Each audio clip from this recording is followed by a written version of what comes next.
민수기 34장 16절에서 29절이고요. 민수기 34장 18절 말씀인데, 오늘 공부할 본문은 가나안 땅을 정복한 후에 9개 지파 반이 땅을 나눌 때 제비를 뽑게 될 사람들의 명단입니다. 그래서 그 명단, 하나님께서 친히 그 명단을 불러주셨어요. 땅을 나눌 통치자들은, 제비 뽑을 자들은 이런 사람들로 하라, 이렇게.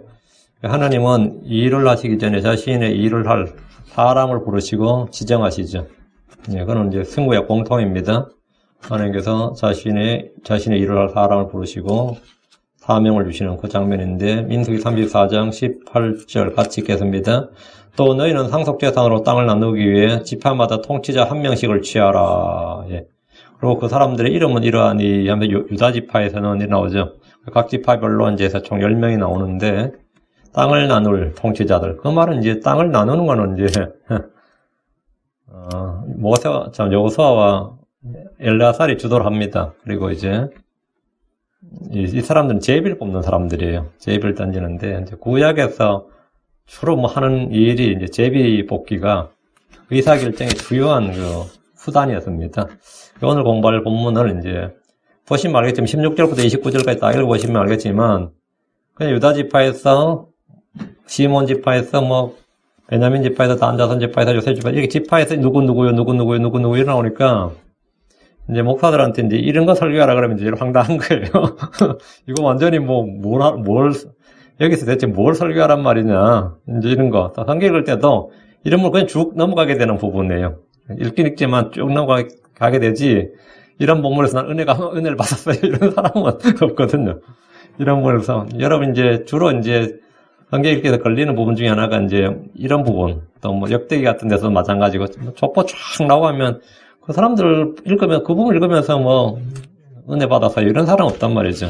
그래서, 그렇다고 우리가 이제 그걸 빼먹을 수도 없는 것이고요. 근데 여기 오늘 다시 읽어보시면, 참, 이걸 발견할 수 있으면 여러분 이제 성경을, 지금 오늘 보면 16절에서 29절에서 이 진리를 발견할 수 있으면 그 사람은 성경 정말 제대로 잘 읽은 사람이에요. 어쨌든 한번 봅시다. 요르단 서쪽 땅의 가나안 족속을 멸한 뒤에 여호수아 대제사장 엘르아살이 각 지파에게 땅을 분배하는데, 이 분배 원칙은 무조건 인구수에 따른 겁니다. 인구수에 따르는데, 땅을 나눈, 각 가족의 수에 따라 이렇게 주님께 말씀하셨으니까 인구수에 따르는데, 그 땅을 나누는 방법은 뭐냐? 제비를 뽑는 거예요. 구약에서는 제비 뽑기가 주요 의사결정의 방법이었습니다. 사람들은 제비 뽑기를 통해서 뭐 하죠? 운을 시험해요. 내하고 나하고 한다 해가지고 하자. 그럼 그 제비 뽑자. 가위바위보 하자. 그런 거 있죠. 그런 건 뭐냐면 거의 운에 맡긴다. 이런 개념이 좀 강하다고. 이교도들은, 이방인들은 운에 맡긴다 하는데, 이 이스라엘 유대인들은 이걸 운에 맡긴다 그러지 않습니다. 이것은 주의 뜻, 주의 섭리로 받아들였습니다.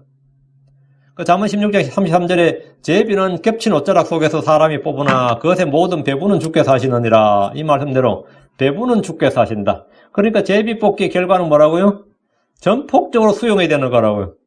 제비 뽑기가 결과가 나왔는데, 그건 나는 인정 못해. 한 판 더 해. 한국 사람들 3세판이라잖아요. 3세판이란 말 쓰지, 3세판. 그거요. 이거 인정을 못하니까 한 판 더 해. 그럼 상대방은 인정해요? 인정 못하지. 규칙은 미리 정해놔야지, 규칙 나중에 정하면 이거는 말이 안 된다고. 근데 유대 사회에서는 3세판이라는 건 없어요. 무조건 한 판의 끝이야. 단판에 제비 뽑기 결과가 바로 그 결정이에요. 왜? 이걸 주의 뜻, 주의 섭리로 받았어요. 유대사에서 제비 뽑기는 이 땅을 나누는 일뿐 아니라 죄인을 찾아내는 데도 사용됐습니다. 이게 진짜 위험천만한 일 아니에요? 이게 주의 뜻, 주의 섭리가 아니라면 이것만큼 황당한 일이 없어요. 여호수아가 범죄자 아간을 찾아낼 때 어떻게 했어요? 제비 뽑았습니다. 먼저 지파 몇 번 제비를 던졌어요. 처음부터 지파를, 그럼 유다 지파에다 떨어지고, 다음에 떨어지고, 어느 집안에 떨어지고, 이렇게 아간까지 떨어진 거예요. 아간은 제비 뽑기로 그의 죄가 밝혀졌고, 사울왕의 맹세를 어긴 사울왕은 그 자신의 맹세를 어긴 사람을 색출할 때도 제비 뽑기를 했는데, 마지막에 누가 뽑혔어요? 아들 요나단이 뽑힌 거예요. 근데 그게 그러면 아간이나 요나단이 이제 그냥 장님 코끼리 만드시기 아니면 소 뒷걸음치다가 밥 피듯이 우연히 그랬냐? 그건 아니었던 거죠. 정확히 했어요. 정확히 했다고. 제사장들도 주의 성전에 들어가서 분양할 사람을 뽑을 때 제비를 던졌습니다. 그래서 뽑힌 사람이 침례자요한 아버지 사가랴였어요. 누가 불장 9절에 제사장 직무에 관리했더라. 그가 제비를 뽑아 주의 성전에 들어가 분양하게 되었더라. 예수님이 십자가에 못 박혔을 때 그분의 옷을 벗긴 군인들은 제비를 뽑아 그 옷을 누가 가질지 정했습니다. 심지어 페르시아의 총리 하만도 불신자죠. 이교도란 말이죠. 유대인들을 멸할 계획을 다 세워놓고 제비를 뽑아서 날짜를 정했습니다. 우리 부림절 그러죠. 부림이 그 제비란 뜻이에요. 제비 뽑기. 제비를 뽑아서 날짜를 정했다고. 유업의 상소로 주어진 가나안 땅은 제비를 뽑아 나누라는, 가나안 땅을 제비를 뽑아 나누라는 것은 모세나 아론의 아이디어가 아니고 이건 주의 명령, 주의 뜻이었습니다. 민수기 26장 55절에 그럼에도 불구하고 그 땅은 제비 뽑아 나눌지니 그들의 조상들의 지파들의 이름들을 수에 따라 그들이 상속받게 할 것이요. 여기 보면 그 땅은 제비 뽑아 나눌지니 주의 명령이었어요. 주께서 모세를 통해서 이것을 이스라엘에게 말씀을 전해줬습니다. 이스라엘 백성들은 딱을 억셉트 수용을 했어요. 여기 반대할 수가 없는 거지. 민수기 34장 13절 모세가 이스라엘 자손에게 명령하여 이르되 이것은 너희가 제비 뽑아 상속할 땅이니라. 주께서 이 땅을 9지파와 반지파에게 주라고 명령하셨나니 너희가 제비 뽑아 상속할 땅이다. 이 땅은 제비를 뽑는다 이거예요. 미리 정해져 있으니까 뭐 다른 이야기 하면 안 된다 이거예요. 우리가 뭐 전쟁에서 공로가 더 많다느니, 우리가 노량물을 더 많이 거뒀다느니, 뭐 우리가 뭐 출애굽할 때 뭐 어쨌다니 이런 소리는 다 필요 없는 소리다 이거예요. 무조건 이미 들어가기 전에 규칙이 정해져 있어야지. 규칙이란 것은 도중에 정해도 안 되고 끝나서 정해도 안 돼요. 항상 최형 법정주의 그걸 말하죠. 법은 미리 정해져 있다고요. 응? 다른 방식으로 땅을 나눌 수가 없습니다. 인구수에 따라 아니 경제력이나 군사력에 따라 분배하는 것이 아닙니다.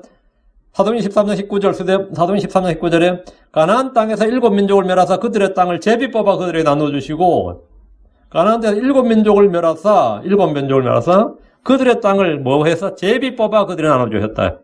그럼 제비는 누가 뽑습니까? 그 제비 뽑기 방법은 이제 결정됐고, 이제 마지막에 해야 될 게 뭐죠? 제비 뽑을 사람이 결정돼야 되죠. 제비를 누가 뽑을 것인가, 이 말이에요. 제비 뽑기에 따라 각 지파는 사람 자신들의 삶의 터전과 소유할 집과 땅이 결정됩니다. 이건 뭐 보통 이야기 아닌 거죠. 하나님은 상속재산의 분배를 위해서 제비를 뽑을 사람들을 각 지파별로 통치자 한 명씩을 친히 지명하셨습니다. 하나님은 각 지파를 대표하는 인물들로 임명하셨습니다. 여기서 갓 지파와 루벤 지파는 이미 요르단 동쪽편 땅을 상속받았기 때문에 제외됐고 여기는 없어요. 므낫세 지파는 절반만 상속받았기 때문에 나머지 절반은 서쪽 땅을 상속받을 수 있습니다. 레위 지파는 상속재산이 아예 없었기 때문에 당연히 여기서 명단에서 제외됩니다. 그래서 땅을 나누기 위해서 정해진 사람은 총 10명이 됐습니다. 9지파하고 반지파, 반은 므낫세 지파를 말하고요. 가나안 정복 전쟁을 지휘했던 여호수아나 당대 대제사장에서 엘라살이 일방적으로 땅을 나누어 준 것이 아닙니다. 이들은 하나님이 명령하신 대로 하나님이 지정하신 사람들에게 제비를 뽑게 해서 땅을 나누었습니다. 이스라엘은 여호수아 당대 가나안의 모든 땅을 정복하지는 못했습니다. 각 지파는 땅을 받은 후에 자기들 지경 안에 있는 가나안 족속들을 모두 몰아내고 멸해야 됩니다. 그건 각 지파들이 알아서 해야 될 일이에요. 주께서 이미 지정해 주신 땅, 그리고 국경을 기준으로 자신들의 지경을 넓혀 나가야 됩니다. 여호수아가 한 일은 주요 전쟁을 종료했을 뿐입니다. 여호수아는 정복 전쟁을 마친 후에 여호수아 13장 1절에 이제 여호수아가 나이 많아 늙음에 주께서 그에게 이르시되 내가 나이 많아 늙었으나 소유할 땅이 아직 힘이 많이 남아있도다. 여호수아가 지금 나이 많이, 여호수아는 더 이상 전쟁 못하고, 그런데 너는 늙었는데 소유할 땅은 아직 뭐라고? 힘이 많이 남았도다. 땅을 아직 정복하지 못한 땅이 많단 말이죠. 그거는 남은 이스라엘, 땅을 받은 이스라엘이 각자 자기들이 국경을 정해준 만큼 자기 땅에서 그들을 몰아내야 되는 거죠. 주께서 그들이 정복해야 될 땅의 경계를, 지경을 미리 말씀해 주셨기 때문에 일단 그 땅을 다 차지해야 됩니다. 여호수아가 모든 땅을 다 정복한 후에 죽었으면 좋겠지만 그는 늙었고 아직도 차지해야 될 땅은 많이 남았습니다. 그들이 차지하지 못한 땅은 여호수아서 13장 2절에서 6절에 보면 나옵니다. 아직 남은 땅은 이러하니, 이렇게. 아직 남은 땅은 이러하니, 곧 블레셋 사람들의 온 경계와, 블레셋 땅은 끝까지 차지 못하죠. 블레셋 사람들의 온 경계와, 온 그 술, 즉, 이집트 앞에 시올에서부터 가나안 족속에 속한 북쪽 에그론의 경계까지와, 블레셋 사람들 5귀족 끝, 곧 가자 사람과 아스도 사람과 에스갈 사람과 가드 사람과 에그론 사람과 또 아비 사람의 땅과 남쪽에서부터 가나안 족속의 온 땅과 시돈 사람들 옆에 무아라와 아모리 족속의 지경인 아베까지요. 또 그발 족속의 땅과 해 뜨는 쪽에 온 레바논 곧 헤르몬 산 밑에 바알갓에서부터 하마스 입구까지요. 또 레바논에서부터 미스로벳 마임까지와 산간지방의 모든 거주민과 모든 시돈 사람들의 땅이라. 내가 그들을 이스라엘 자손 앞에서 내가 쫓아내리니 너는 내가 내게 명령한 대로 그 땅을 이스라엘 사람들에게 제비밥과 나누어 상속재산을 주라. 아직 정복은 못했지만 뭐라고요? 땅은 나눠주라고요. 그리고 내가 그들을 이스라엘 자손 앞에서 쫓아내리니 주님께서는 정복전쟁 여기서 여호수아 죽는다 끝난 게 아니라 앞으로도 계속해서 국경을 지정해준 국경을 다 차지할 때까지 국경지역까지 다 차지할 때까지 전쟁은 뭐라고? continue on 계속된다 이거예요. 그러니까 여호수아 죽는다고 전쟁 끝난 거 아니다 말이죠. 가나안 정복 전쟁은 모세로부터 시작해서 모세가 이제 요르단 동편 땅을 다 차지했고요. 아모리 족속을 몰아냈고 여호수아를 대장으로 삼아서 요르단 서편을 정복했지만 아직 남은 땅이 많았던 것은 하나님의 능력이 부족해서도 아니고 여호수아의 믿음이 부족해서도 아닙니다. 하나님께서 일찍이 출애굽기 23장 29절 3절에 그 땅이 황폐하게 되고 들의 짐승이 번성하여 너희를 대적할까 염려함으로 내가 1년 내에 그들을 내 앞에서 쫓아내지 아니하고 내가 불어나서 그 땅을 상속할 때까지 그들을 내 앞에서 조금씩 쫓아내리라. 이스라엘은 인구가 급격히 계속 늘어날 거니까 인구 증가 속도가 굉장히 빠르단 말이죠. 그러니까 남은 가나안 족속을 멸하기는 뭐 충분하다 이거예요. 그러니까 너희들이 쫓아내고 내가 주님께서 조금씩 계속 쫓아내서 국경선까지 완전히 주님 주신 땅을 다 차지하라 이 말이에요.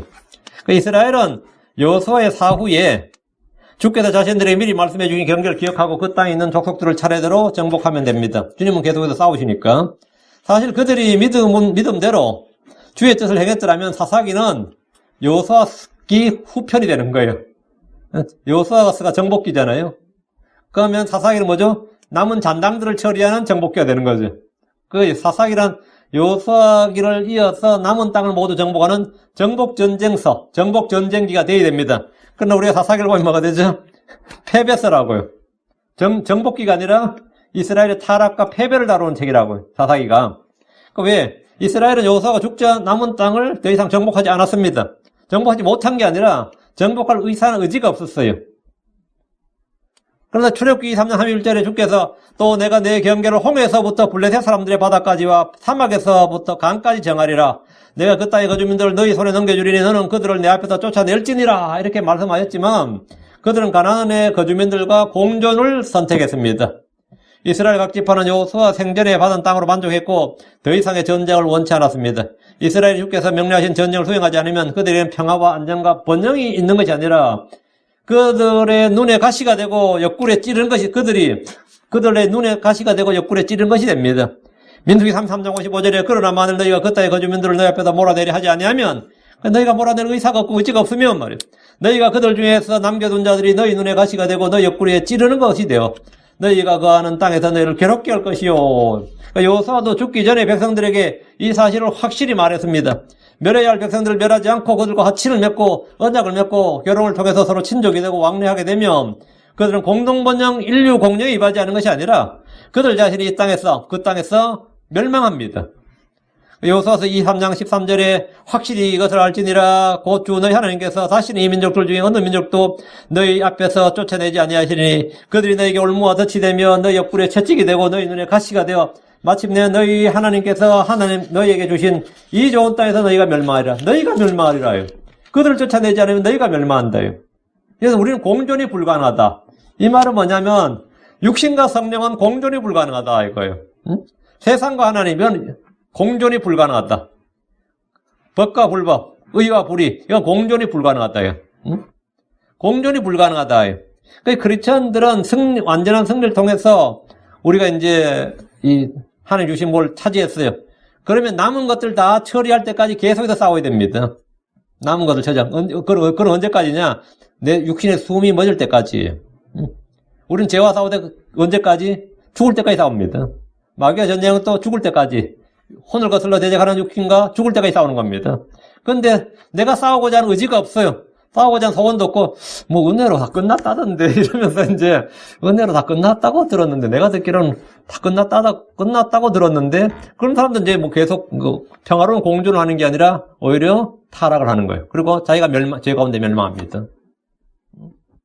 이 교리, 이 아주 잘못된 교리 하나가 뭐냐면, 이제, 다 끝났다는 거예요. 우리 육신에 남은 생활은, 그리스도 안에서 끝난 거지, 육신 남은 동안 우리 계속 믿음으로 계속해서 싸워나가야 됩니다. 너희가 죄와 싸우되 편리까지 대항하지 아니하였느니라. 뭐 이런 구절이 그냥 있는 게 아니에요. 응? 그게 그냥 있는 게 아니라고. 그러니까 이스라엘은 반복해서 이런 주의 경고의 명령을 들었는데 이때는 이미 자기들이 상속력을 받았을 때 이 명령을 들었다고요. 너희가 계속 싸우라고요. 그런데 주의 목소리 순종하지 않았습니다. 이스라엘이 전쟁을 포기하자 주의 군대대장, 그 주의 천사가 그들에게 말했습니다. 사사기서 2장 3절에 그러므로 또한 내가 말하기를 내가 그들을 너희 앞에서 쫓아내지 아니하리니 그들이 너희 옆구리에 가시가 되며 그들의 신들이 너희에게 올무가 되리라 하였노라. 너희가 싸우려고 하지 않으니까 나는 너희를 돕지 않는다 이거예요. 내가 그들을 쫓아내지 않겠다. 너희가 싸울 의지가 없으면 우리는 하나님과 뭐다? 동력자다 이거예요. 응? 우리 하나님과 함께하는 일꾼이고 하나님과 함께하는 뭐라고요? 예, 하나님과 함께하는 이게 굉장히 중요합니다. 우리는 주님과 펠로우란 단어. 그 펠로가 뒤에 뭐가 있어요? 공동 상속자는 펠로 에러를 쓰러져. 우리는 주님과 함께하는 공동 상속자니라. 예, 펠로 에러, 펠로 시티즌, 동료 시민들, 공동 시민, 펠로 시티즌 하죠. 같이 펠로 솔저, 동료 군사 이 말이죠. 그게 동료 군사란 말 나오죠. 뭐 아기뿌 이런 사람을 바울이 나의 동료 군사 이러잖아요. 디모데도 동료 군사고 아기뿌도 동료 군사고 뭐 에바고라 디도는 다 동료 군사인데 우린 동료 군사다. 하나님과 우리는 함께 일하는 일꾼이다 말이죠. 그런데 이스라엘이 함께 일해야 되는데 안 하겠다는 거예요. 그럼 주님은 뭐예요? 나도 그럼 못한다 이거예요. 안 한다 이거죠.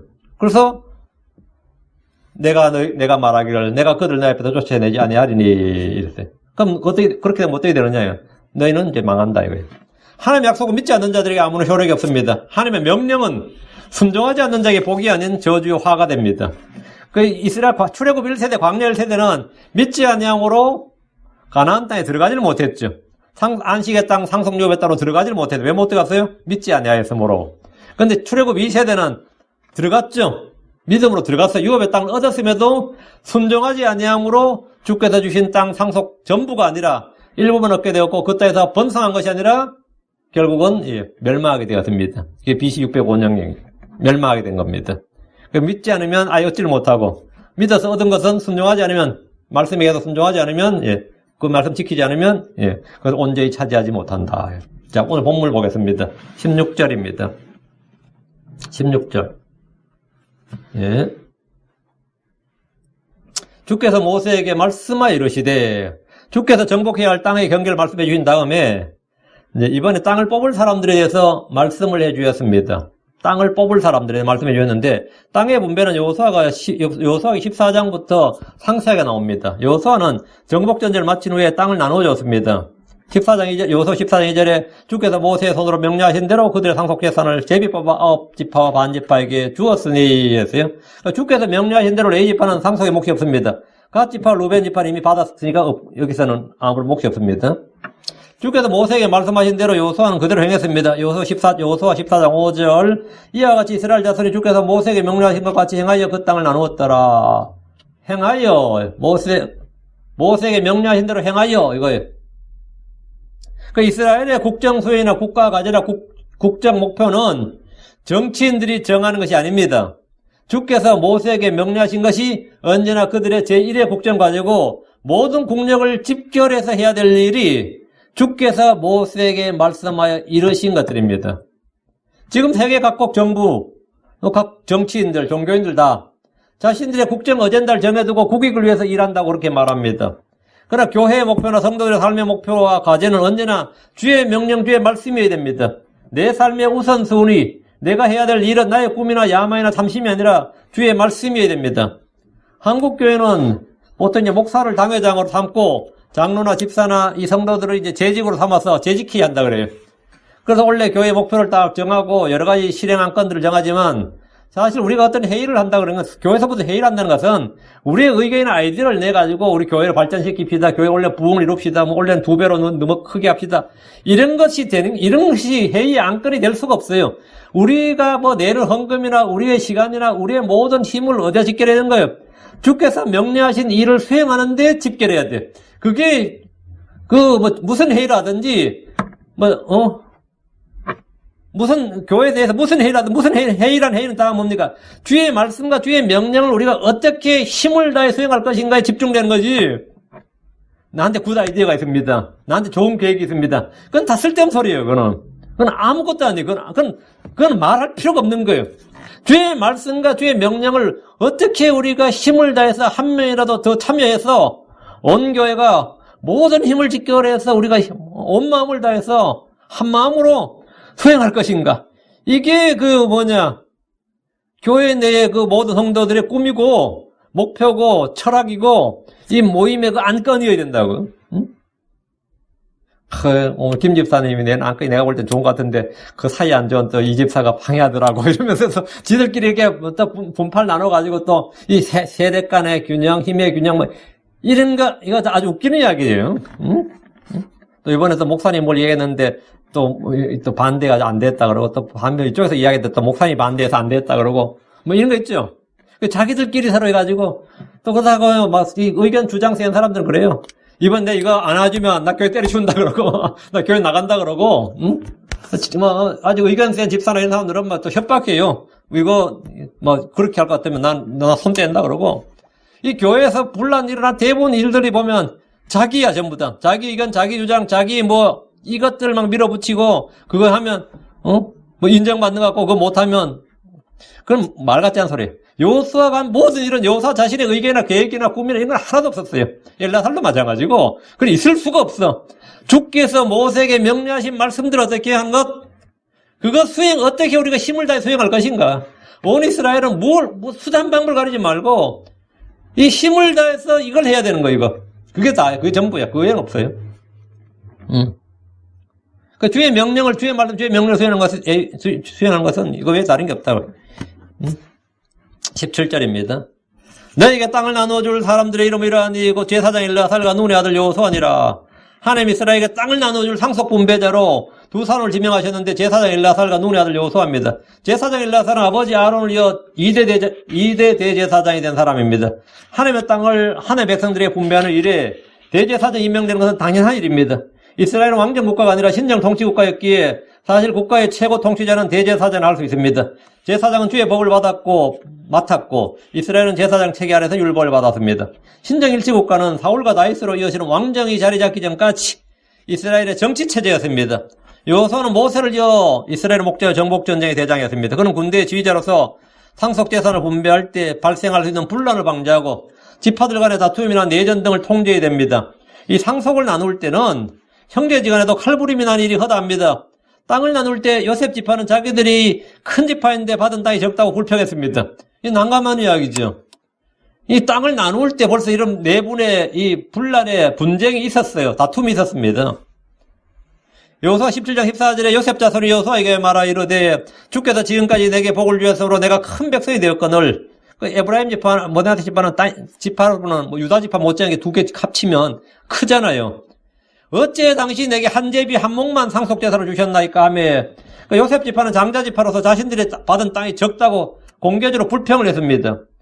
우리 땅 합쳐봐야 유다 지파 땅 하나밖에 안 된다 이거야. 응? 유다 지파 땅을 크게 받았어요. 우리가 수가 많은데 우리 분명히 두 몫인데 그럼 우리가 땅이 두 배는 돼야지 왜 내게 한 제비 한 목만 상속재산을 주셨나이까. 분명히 므낫세 지파 뽑고 에브라임 지파 따로 뽑았는데 지금 이래 된 거예요. 이거는 이래 되면 뭐 된 거죠? 한 명이 물꼬를 터놓으면 나머지 바들도 우리도 이래 되는 거지. 응? 요셉 지파는 장자 지파로서 자신들이 받은 땅이 적다고 공개적으로 불평을 했고 이를 그냥 두면 땅을 둘러싸고 분쟁이 발생하고 크게 번지면 내전이 벌어집니다. 이제는 이제 가난한 사람과 싸우는 게 아니라 지들끼리 싸우게 된다고. 이럴 때 군권을 지닌 사람, 총사령관이 이제 이스라엘의 군권을 지닌 사람이 여호수아였지. 그래서 그들의 불평을 조기에 잠재웠습니다. 여호수아가 할 일이 뭐냐면 여호수아는 제비 뽑는 사람이 아니에요. 여호수아는 이 분쟁을 대비하기 위해서 있는 사람이에요. 그런데 진짜 이 문제 요셉 자손이 터진 거예요. 여호수아가 딱 그 말 듣고 여호수아 17장 15절에 여호수아가 그들에게 대답하되 내가 큰 백성이므로 에브라임 산이 내게 너무 좁을진데 나무가 많은 지역으로 올라가 브리스 족속과 거인들의 땅에서 너를 위하여 거기서 나무를 베어내라 하니 여호수아 요셉 지파가 받은 땅에 대해서 불평하지 못하도록 했고 산지를 개간하라 이거예요. 그래 브리스 족속과 거인들의 땅을 개척하도록 명령했습니다. 요셉 자손은 사실 이들과 싸우고 싶어 하지 않았습니다. 그 산지에 사는 거인들 아낙 자손의 아들들하고 싸우고 싶지 않는 거예요. 그 땅을 더 내놓으라는 거예요. 여호수아 17장 16절 요셉 자손이 이르되 그 산은 우리에게 넉넉하지도 아니하고 골짜기 땅에 거하는 모든 가나안 족속에게는 벳산과 그것에 뭐 골 들어가는 자든지 예스레엘 골짜기에 거하는 자든지 다 철병거가 있나이다. 그들은 완전히 철기무기가 있다 이거요. 응? 우리한테 없는 철병거가 있다는 거지. 이 말은 그 땅을 말만 우리 땅이지 사실 우리가 지배할 수 없는 땅, 실효적 지배가 불가능한 땅이니까 땅 다 내놓으라고 이러던 거예요. 그들은 그 땅을 정복하고 지배해야 되는데 정복 안 하고 다른 땅 내놓으라는 거지. 그 여호수아가 딱 하는 말이 비록 가나안 족속이 철병거를 가졌고 강할지라도 내가 그들을 쫓아낼지니라. 땅 욕심 부리지 말고 니들 할 일을 해 이거예요. 내가 그래 단번에 진압을 해버린 거예요. 응? 그래서 이 여호수아가 이 땅 분배 과정에서 분란, 잡음이 나는 거를 사전에 딱 진압을 했어요. 받은 땅에 만족하고 그 땅에 가는 자들은 너희들이 알아서 멸하라 이거예요. 그 여호수아가 땅의 분배자로 지정된 것은 이런 이유 때문입니다. 18절 또 너희는 상속재산으로 땅을 나누기 위해 지파마다 통치자 한 명씩을 취하라. 모세는 죽기 전에 이미 상속재산으로 땅을 나누기 위해 지파마다 통치자 한 명씩을 취하라는 주의 명령에 따라 제비를 뽑을 사람들을 지정해 뒀습니다. 요르단을 건너기 전에 모세는 주의 명령에 따라 이스라엘 사방 국경선을 모두 그어주었고 상속재산을 나눌 사람들까지 정해줬습니다. 엘라살과 여호수아는 정복전쟁이 끝난 후 주께서 미리 정해둔 10명의 통치자들에게 제비를 뽑게 하면 됩니다. 하나님은 일이 있기 전에 미리 그 일을 할 사람들을 미리 정해주셨는데 이는 그 일이 반드시 그렇게 될 것이기 때문입니다. 19절 그 사람들의 이름은 이러하니 유다지파에서는 여분네 아들 갈렙이요. 유다지파를 대표해서 상속요업을 뽑을 사람으로 지명된 사람은 여분네 아들 갈렙입니다. 갈렙은 여호수아와 함께 12명의 정탐꾼으로 선정되었고 다른 사람들같이 죽지 않았던 인물입니다. 하나님은 그가 다른 영을 지닌 사람으로 그가 밟은 땅을 상속요업으로 주실 것을 약속하였습니다. 갈렙에 대한 가장 유명한 일화는 그는 본래 유대 사람이 아니라 유대인이 아니라 이방인이라는 겁니다. 들어보셨죠? 갈렙은 유대인이 아니다. 그러면 또 이제 반대파에서 유다지파의 대표인데 유다지파의 통치자인데 이방인이 무슨 유다지파의 통치자가 될 수 있느냐 그 말도 안 되는 소리지. 지나친 추측이다.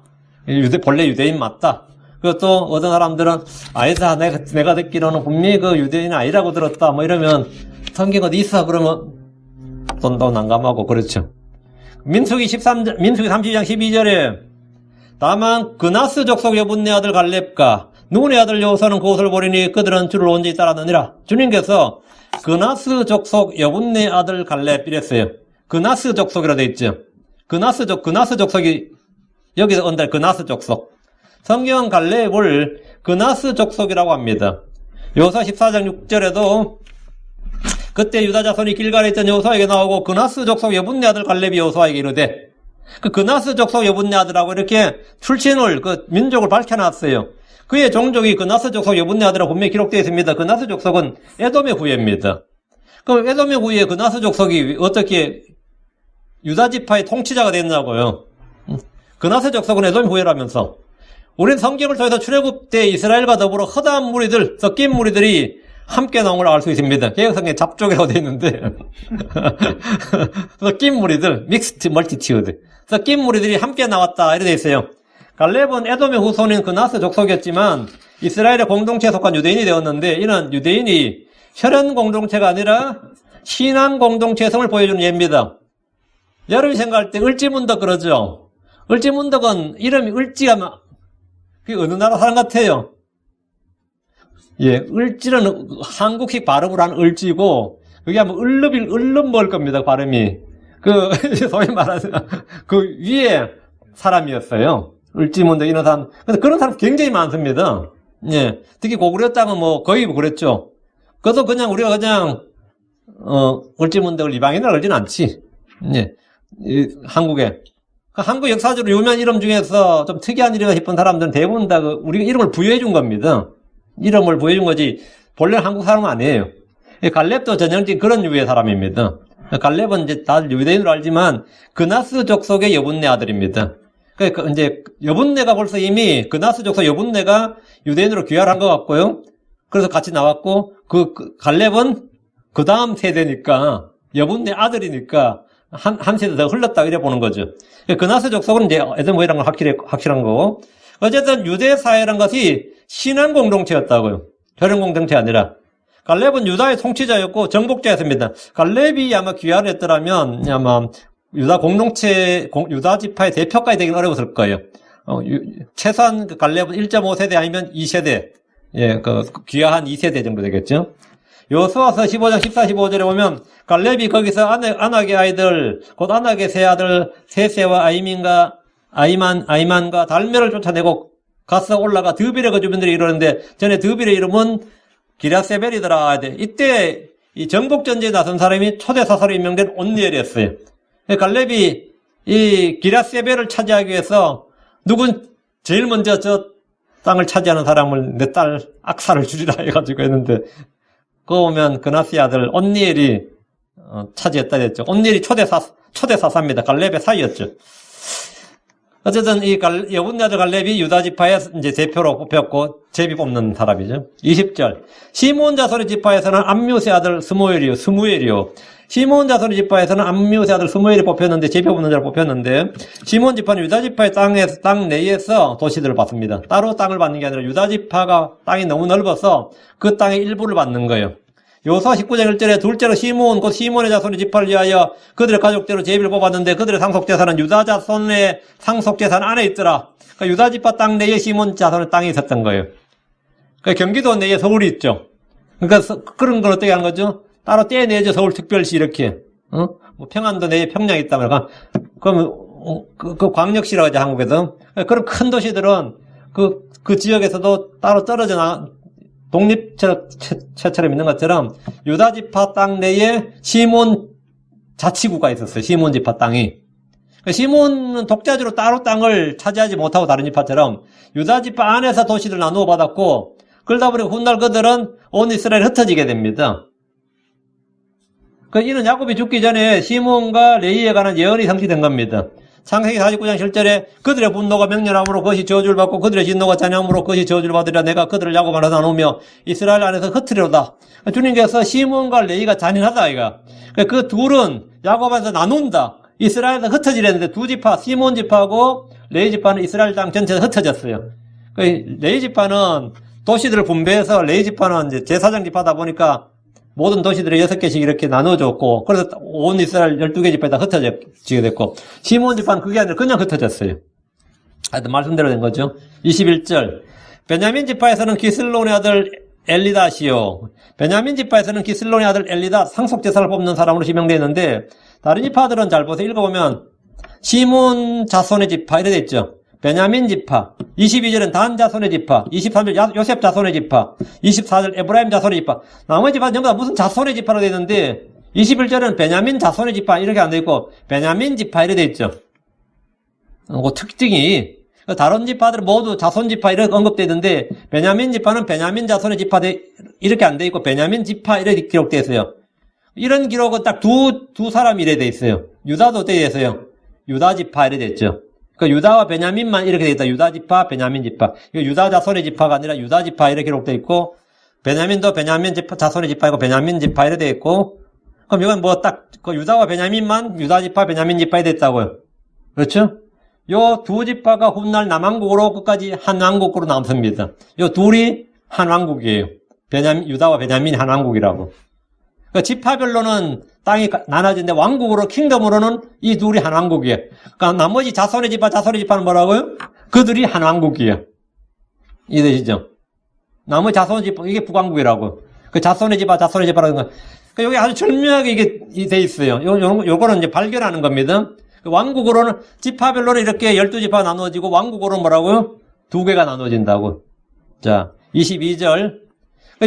모세는 그냥 하나님의 명령을 받아서 말했을 뿐인데 아주 역사를 돌이켜보니까 이게 절묘하게 이게 돼 있어. 이게 뭐냐면 성계의 영감성이에요. 이게 성계 예언, 성계 영감이라고. 22절. 단자손 지파의 통치자는 요글리 아들 붓기요. 단자손의 지파의 통치자 요글리 아들 붓기인데 계획성경을 보면 지휘관 요글리 아들 붓기 이래 돼 있어요.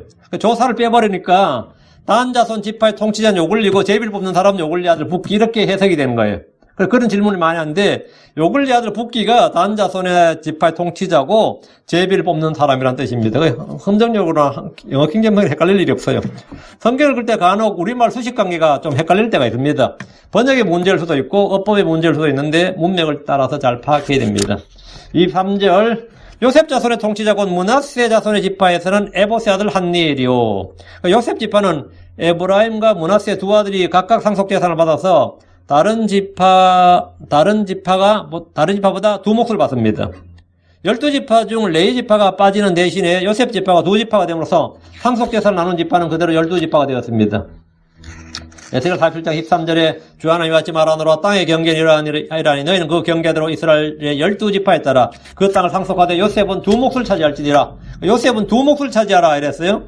이 말씀대로 이들은 두 몫을 받았는데 이는 야곱이 대언한 그대로입니다. 창세기 48장 5절 6절에 내가 이집트로 와서 내게 이르기 전에 이집트 땅에서 내게 태어난 내 두 아들 에브라임과 므낫세는 이제 내 것이니라. 이 말이 뭐예요? 야곱이 요셉 네가 여기서 낳은 아들 둘은 내 것이다. 야곱의 아들이라는 거예요. 손자가 아니라 내 것이니라. 내 아들이다 이 말이에요. 루벤과 시몬처럼 그들이 내 것이 되리라. 므낫세 에브라임은 야곱이 뭐라고? 손자로 삼지 않고 아들로 삼겠다는 거예요. 그들 다음에 내가 낳을 자들이 내 것이 되며 요셉이 셋째나 넷째를 낳으면 그게 이제 요셉 네 아들이 되고 또 자기 형들의 상속재산 가운데서 자기 형들의 이름을 따라 불리리라. 요셉의 아들 므낫세와 에브라임은 이스라엘 역사 내내 요셉의 형제들, 곧 야곱의 아들들과 같은 학렬로 불렸어요. 나머지는 야곱의 아들들인데 므낫세와 에브라임 지파는 뭐죠? 야곱의 손자라고. 이 손자 둘이 나머지 형제들 자기 삼촌들하고 뭐라고? 학렬이 같아. 유다 지파, 에브라임 지파 어때요? 이거는 촌수가 같은 족보가 아니라고. 한 학렬이 낮아야 돼 정상인데 성경 구약 성경 자체를 보면 그들은 뭐라고요? 자기 형제들의 상속재산 가운데 자기 형들의 이름을 따라 불리리라. 이 말대로 유다 지파, 시몬 지파 이렇게 똑같이 베냐민 지파 하듯이 에브라임 지파, 므낫세 지파고 이 두 사람은 나머지 유다의 아들들 이름 안 불리죠. 유다의 아들 다른 사람들은 손자들 이름은 지파에 안 나오지. 손자 이름이 아들처럼 형제들처럼 똑같이 동등 학렬내서 불리는 건 이제 므낫세, 에브라임 둘밖에 없어요. 야곱의 손자들, 즉 요셉의 아들들의 이름을 따라 둘을 부르는데 이는 야곱의 요셉의 아들들 루벤과 시몬처럼 이 둘을 므낫세 에브라임을 내 것이 되라고 하셨고 자기 형들의 상속재산 가운데서 자기 형들의 이름을 따라 불리라 말씀에 따른 겁니다. 24절 에브라임 자손 지파의 통치자는 10단의 아들 그무엘이요. 에브라임은 요셉의 둘째 아들이지만 야곱의 아들들 중에 요셉이 장자권을 받았고 그 중에서는 그의 집에서는 에브라임이 장자권을 받았습니다. 훗날 남북왕국이 갈라질 때 남왕국을 뭐라 그러죠? 유다왕국. 북왕국을 무슨 왕국? 에브라임 왕국. 그래 불러야죠. 남왕국은 유다, 북왕국은 에브라임. 10개 지파를 대표하는 지파가 에브라임입니다. 에브라임은 장자 지파로서 행세를 할 때가 참 많았습니다. 역사에서도 많았어요. 기드온은 므낫세 지파거든요. 기드온은 므낫세 지파인데 이 미디안 군대를 어쨌든 물리쳤죠. 이거 엄청난 사건이었어요. 미디안 군대를 물리쳤을 때 뒤늦게 나타나서 기드온을 막 꾸짖는 지파가 있어요. 막 기드온을 막 꾸짖으면서 왜 우리한테 같이 싸우자고 하지 않았냐고. 그게 누구냐면 에브라임입니다. 사사기 8장 1절에 에브라임 사람들이 그에게 이르되 내가 미디안 족속과 싸우러 갈 때 우리를 부르지 아니하였으니 어찌하여 우리를 이같이 대화하였느냐 하고 그와 심하게 다툼으로 이게 뭐예요? 형님이 우리한테 아무 말도 안 하고 우리가 장자집하고 우리가 대표인데 어른 말도 없이 니들끼리 그냥 싸우고 이겼다 그러고 이게 무슨 예우가 경우가 없는 소리냐 뭐 이런 거예요. 에브라임 뒤늦게 전쟁 끝나고 나서 므낫세 지파가 막 진짜 죽도록 싸워가지고 이겨가지고 승리를 했더니만은 뒤에서 숟가락 얹으려고 하면서 막 큰 소리 치는 거예요. 근데 이 기드온은 겸손해가지고 무슨 소리 하면서 깍듯하게 대우를 했죠. 그래서 깍듯하게 대우하고 자기를 탁 낮췄는데 이 버릇이 잘 안 고쳐진다고. 이번에 입다가 암몬자손과 싸웠는데 승리했을 때 또 나타나 뒤늦게 자신들이 참전하지 못했다고 항의하면서 입다를 막 압박을 했어요. 이번 압박할 때는 좀 심했어. 사사기 2장 1절에 에브라임 사람들이 함께 모여 북쪽으로 가서 입다에 이르되 내가 암몬 자손과 싸우러 나 건너갈 때 어째 우리를 불러 너와 함께 가게 하지 아니하였느냐? 우리 불러서 내가 의뢰리 도와줬을까? 단연히 형인 우리한테 우리가 장자집하고 우리가 여기 대표고 대빵인데 왜 우리 허락도 없이 네가 마음대로 싸워가지고 승리했다고 그러냐 이 말이지. 왜 어찌하여 우리를 불러 너와 함께 가게 하지 아니하였느냐? 그러면서 우리가 너와 내 집을 불태우리라 하면 입다를 완전히 돌아버리게 만든 거죠. 그래서 에브라임 늘 형제들 위해 이렇게 군림하고 대장이고 머리로서 행세하려 했습니다. 실제로. 입단 위에 반발해서 길라 사람들 모아서 에브라임을 침으로써 내전이 발발했죠. 이때 이제 남북전쟁이 발발한 것처럼 내전이 발발했어요. 25절입니다. 스불론 자손 지파의 통치자는 바르나게 아들 엘리사반이요. 스불론은 레아가 야곱에게 낳은 6번째 아들로서 이 아이를 낳으면서 레아는 이제는 그가 나와 함께 거하리라 했습니다. 여기서 나오는 각 지파의 통치자는 민수기 전반부에 나오는 지파의 통치자들과 이름이 달라요. 그러면 어떤 사람도 왜 통치자 이름이 다르냐 그러는데 이런 세대가 다르기 때문입니다. 본문에 나오는 각 지파의 통치자는 모두 2세대 통치자들이고 민수기 앞 초반에 나온 통치자는 다 1세대 통치자예요. 이건 간격이 40년이에요, 거의. 간혹 성경 앞뒤에 이름이 잘 맞지 않다고 질문한 분들이 있어요. 그분들은 대부분 본문의 시대나 장소나 배경들을 함께 살펴봐야 됩니다. 성경 같은 이름이 여러 번 나오기도 하고 한 사람이 다른 이름으로 쓰일 때도 있습니다. 스불론 자손 지파의 통치자 이름은 이제 바르나게 아들 엘리사반입니다. 26절. 이사갈 자손 지파의 통치자는 아산의 아들 발디엘이요. 이사갈 자손 지파의 통치자는 아산의 아들 발디엘인데 이들은 자기 지파를 대표해서 함께 정복한 땅을 분배할 때 제비를 던졌습니다. 이사갈은 레아가 낳은 아들들 중에 한 명입니다. 레아는 이사갈을 낳았을 때 하나님께서 내가 받을 삭슬 내게 주셨도다 하고 그 이름을 이사갈이라 했다 이래 돼 있어요. 레아는 6아들을 낳았는데 그 중에 하나가 이사갈입니다. 야곱은 아들 이사갈에 해서 이사갈은 두 짐 사이에 꿇어앉은 건장한 나귀로다 이랬습니다. 27절. 아셀 자손 지파의 통치자는 슬로미 아들 아히웃이요. 아셀 자손 지파의 통치자는 슬로미 아들 아히웃인데 이스라엘 12지파가 있고 각 지파가 섞여 살지 않고 땅을 나누어서 지파별로 거주했단 말이죠. 지파별로 거주했다. 이 말은 한국 시험은 집성촌이죠. 안동김씨들이면 안동김씨들끼리, 풍량조씨는 풍량조씨들끼리, 이런 거. 그걸 집성촌이라고 그러죠. 근데 한국은 그래봐야 그게 별 큰 게 아니니까. 그래도 이제 또 지방에서는 또 지방 토호 세력 있게 말했는데, 이 12지파가 각 자기 아버지의 절 따라서 따로 땅에 거주하고 자기들끼리 결혼하고 이렇게 살면, 이 주 경계선에 있을 지역에서는 서로 이제 지파별로 결혼하겠지만, 대부분 다 자기 지파 내에서 이렇게 되거든요. 이러다 보니까 이스라엘 12지파들이 각각 자기들 땅을 소유했다고, 자기 영토가 있단 말이죠. 그러니까 각 지파의 통치자도 남이 못 되는 거지.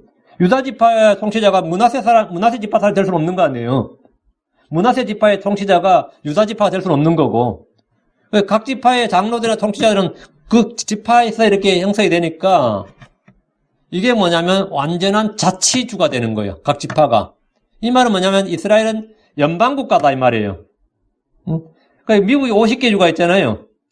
50개가 주가 있는데 이스라엘은 12개 지파, 땅덩어리가 어떻게 하면 12개 연방국가라고요. 각 지파들이 자기들 땅이 있고 각 지파마다 자기 통치자가 있는 거예요. 이 말은 이스라엘은 단일 민족, 단일 종교, 단일 국가였지만 사실은 연방국가였다 이거예요. 각 지파는 자치 독립적으로 운영되었고 사울이 왕으로 헤어질 때까지 중앙 집권적인 권력이 없었습니다. 이 사울이 왕이 되더라도 문제가 돼요. 왜냐하면 사울 왕은 베냐민 지파란 말이지. 그럼 다른 지파들은 언제든지 뭡니까? 독립할 수 있는 거예요. 왜? 독립적으로 운영이 되니까. 연방국가의 특징은 이제 이해관계에 따라서 얼마든지 싸울 수도 있고 분리되거나 독립할 수 있습니다. 캐나다의 퀘벡주 봐요. 지금 몇 번째 벌써 분리 독립 추진했죠. 얼마 전에도 2% 차이인가 겨우 부결돼가지고 지금 캐나다가 지금 남아있는 거지. 앞으로 한 번 더 투표하면 어떻게 될지 몰라요. 언제든지 분리 독립할 수 있단 말이지. 미국도 그런 거 있죠. 미국도 텍사스 주지사 선거할 때 되면 항상 한 명 꼭 나와요. 내가 주지사가 되면 난 미국에서 연방을 탈퇴하겠다. 우리 텍사스 공화국을 새로 세우겠다. 이런. 항상 분리 독립을 항상 원한다고. 언제든지 독립할 수 있을 것처럼 말하고. 미국 남북전쟁 때도 남부 13개 주가 분리 독립해서 미국 국가를 세우겠다고 한 게, 근데 링컨이 안 된다고 군대를 보내는 게 남북전쟁이에요. 연방에서 탈퇴할 수 없다. 이래 된 거지. 근데 이스라엘도 마찬가지로 르호보암 왕 때 이 10개 지파가 분리 독립을 선언해버린 거예요. 에브라임 지파를 중심으로. 근데 르호보암이 링컨처럼 분리 독립을 할 수 있을 수 없다. 이거 군대를 보냈는데 그때 이제 주의 대원자가 막았지. 싸우지 말라고. 그래서 이제 분리 독립 그냥 두 강국 남한국 나눠진 거예요. 그러니까 우리는 크리스천들이지만 이스라엘 연방국가 밖에 있던 자들입니다. 성경이 분명히 그렇게 말해요. 에베소 2장 12절에 그때 너희는 그리스도 밖에 있었고 이스라엘 연방국가 밖에 있던 외인들이며 약속 언약들에서 분리된 자요 세상에서 소망도 없고 하나님 밖에 있던 자들이었도다. 여러분 이스라엘 연방국가 밖에 있던 외인들이며, 여기 나와요. 이스라엘 연방국가 밖에. 그 이스라엘 연방국가에 있다, 이 말이죠. 28절. 납달리 자손 지파의 통치자는 암미우스의 아들 브다헬이니라 하시니라. 그 납달리 자손 지파의 통치자는 암미우스의 아들 브다헬인데, 이들의 지위와 힘은 지구로 말하면 주지사 정도 해당됩니다. 그 지방자치제의 그 지방의 장이 되는 거죠. 각 지파의 통치자는 사실 각 지파에서 왕이나 다름없었습니다. 29절. 이들은 주께서 명령하사 가나안 땅에서 이스라엘 자손에게 상속재산을 나누어 주게 하신 자들이니라. 이들은 이제 납달리 자손까지죠. 이들 10명은 주께서 가나안 땅에 들어가서 정복전쟁을 마치고 상속재산을 나눌 때 몫을 나누는 자들로 지명된 사람입니다. 하나님은 자신의 일을 할 사람을 미리 지명해 주었습니다. 하나님은 모세와 아론을 출굽의 지도자와 대제사장으로 지명하셨듯이 여호수아를 임명하셨고 땅을 분배할 사람을 지명하셨습니다. 하나님은 사도들의 이름을 부르시고 자기의 증인으로 삼으셨습니다. 마찬가지로 지금도 주님은 자신의 일을 할 사람들을 부르시고 지명하십니다. 여기에서 하나님이 지명한 지파의 통치자들의 순서는 최남단 유다 땅에서부터 맨 위쪽에 납달리의 통치자들까지 기록되어 있습니다. 그러니까 지도를 딱 보면 남에서 북쪽으로 올라오면서 차례대로 이 순서가 일치해요. 처음 나온 유다 지파, 다음이 시몬 지파, 유다 땅 안에 있었다 그랬죠? 그 다음 바로 유다 땅 바로 위가 베냐민이거든요. 베냐민 인접해 있고, 단은 왼쪽, 단과 에브라임 지파, 므낫세 지파 서로 연결되어 있었고, 스불론과 이삭은 그 위에 있고, 아셀과 납달리 맨 북쪽에 있습니다. 가나안 지파의 지도를 보면, 가나안 땅의 그 지도를 보면, 남에서 북으로 그대로 이 순서대로 나옵니다. 여기 언급된 순서대로. 모세는 가나안 정복전쟁 이전에 이미 가나안 땅의 분배를 남에서 북으로 순서대로 기록했는데, 이는 성경이 성령의 영감으로 주어진 것임을 확실히 보여주는 증거입니다. 그 다른 데서는 이 순서가 아니에요. 근데 여기 이 민수기 35장에서는 순서가 지도에 있는 땅의 순서대로 나와요. 모세는 주의 명령을 받아 이것을 그냥 말했는데, 훗날 모든 일을 보니까 그가 말한 대로, 딱 이루어져 있는 거예요. 그 자손의 지파, 그냥 지파. 이것도 역사를 뒤늦게 돌아보니까 전부 다 뭡니까? 그렇게 돼 있어요. 특징이. 모세 그냥 한 명령이 그냥 모세의 아이디어. 모세의 한 말이 아니라 그 모든 말씀이 주의 영감으로 주께서 말씀하신 말씀이다, 이거. 그래서 그 말씀이 그대로 성취됨으로써 이 성경의 무호성, 성경의 영감, 성경이 하나님이 저자이시다. 그 하나님의 저작을 믿을 수 있는 증거와 근거로 이 짧은 기록에 이것이 하나님의 영감으로 주어진, 이거 그냥 보여주는 거예요, 이게 한마디로. 그렇지. 19절부터 25절까지 요 딱 순서가 요게 그냥 그대로 보여지는 거죠. 그래서 이 성경의 참 소위 말하는 기묘함이랄까, 아주 놀라움, 이런 것을 요 짧은 구절 속에서 발견할 수 있습니다. 성경이, 하나님께서 성경을 기록하실 때 어떻게 기록하셨는가, 이렇게 모세를 통해 말씀하실 때 이게 어떻게 말씀되어 있는가, 이것을 미리 딱 이걸 딱 그 속에 진리를 딱 숨겨놨어요. 그리고 딱 이루어졌을 때 보면 놀라운 거죠. 예. 물론 그냥 성경 읽는 사람들은 평생 죽을 때까지 읽어도 몰라요. 그냥 모르고 그냥 읽는 거야. 그래서 성경을 배워야 돼요. 성경 구절을 배워야 돼요. 이제 기도합시다. 말씀을 구절을 배우고, 그 말씀이 그냥 평범해 보여도 말씀 속에 하나님의 놀라운 은혜와 복이 있다. 이걸 잘 깨달았고요. 기도하십시다. 위대하신 여호와의 주하나님 감사합니다. 하나님께 은혜와 복을 위해서 오늘 주의 말씀을 선포했습니다. 선포한 모든 말씀들 성도들이 잘 받고 잘 깨닫고 또 이 말씀들을 통해서 참 주님의 선하신 손길과 주님의 미리 하심과 미리 계획하심, 미리 정하심, 또 주님의 전지전능하심을 저희가 봅니다. 그리고 성경의 그 영감, 또 하나님께서 이 성경에 기름 부으시고 숨을 불어넣으시고 이 성경을 통해서 저희에게 믿음의 증거를 남겨두신 걸 봅니다. 아버지, 저희의 지각의 눈을 열어주시고 또 깨닫는 마음을 위해서 말씀 속에 숨겨진 보화들을 늘 발견하게 하시고 그것들을 취할 수 있도록 해주시옵소서. 주의 성령께서 저희 마음속에서 하나님의 말씀을 조명해 주십시오. 감사드리며 주의 성기도합니다. 아멘.